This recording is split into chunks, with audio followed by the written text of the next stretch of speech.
Good afternoon. Assalamu alaikum wa rahmatullahi wa barakatuh. And my thanks to the organizers for inviting me to this august occasion.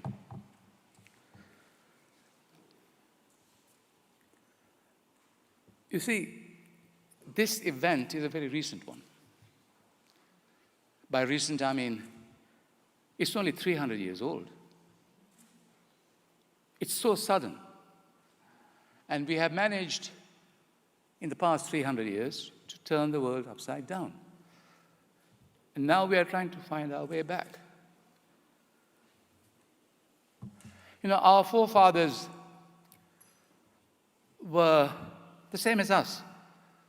They had the same positive and negative attributes. They were brutal, they were benign, they were good, they were bad, just like us. But somehow, they managed to keep the planet in order. It was okay. Then something happened.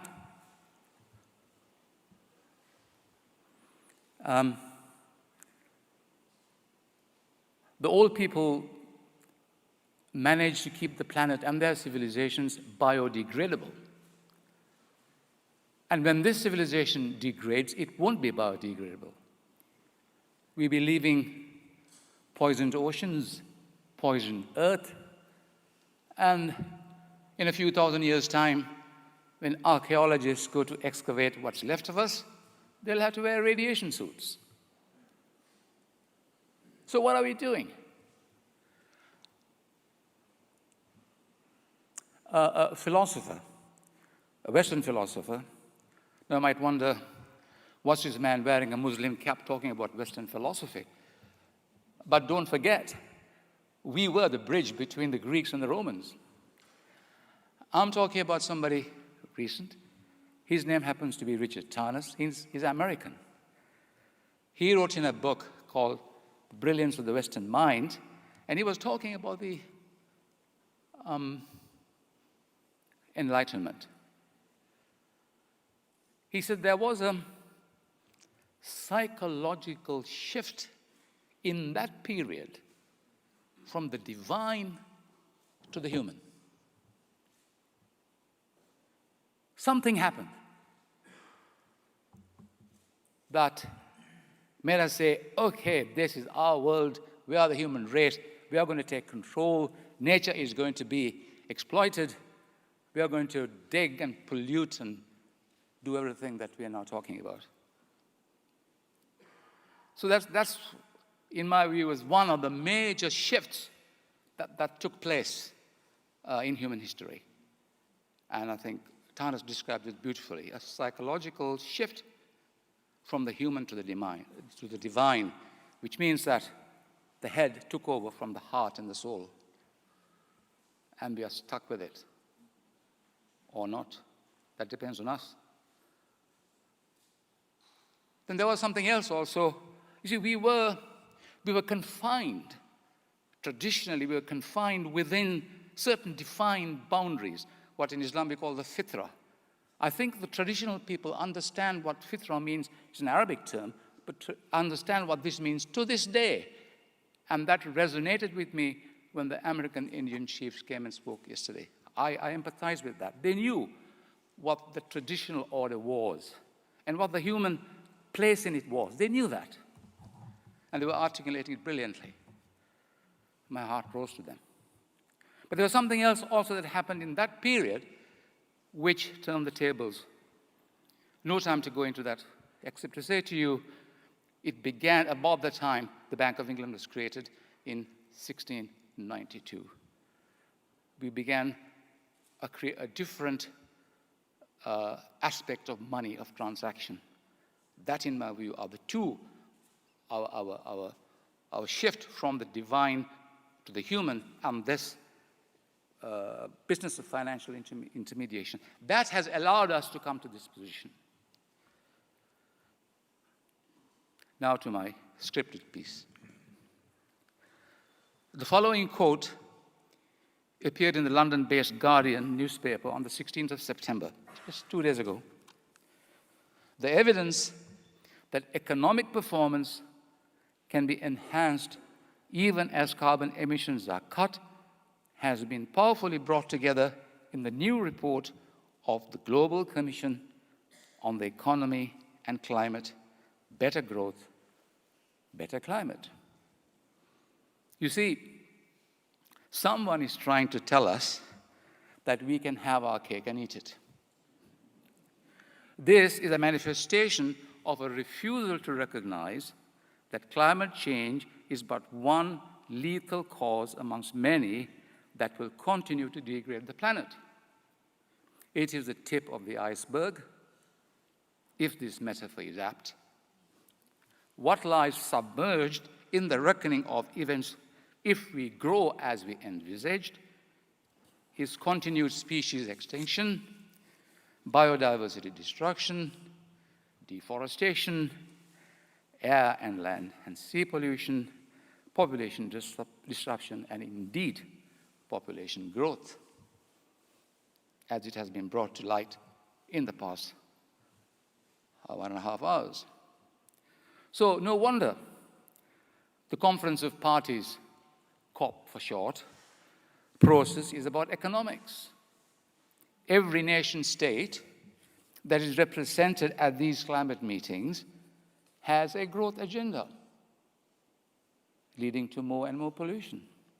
And the survival of the politicians depends on them telling their people when they return home that they have squeezed out of the consultative process as much as they can get out of it.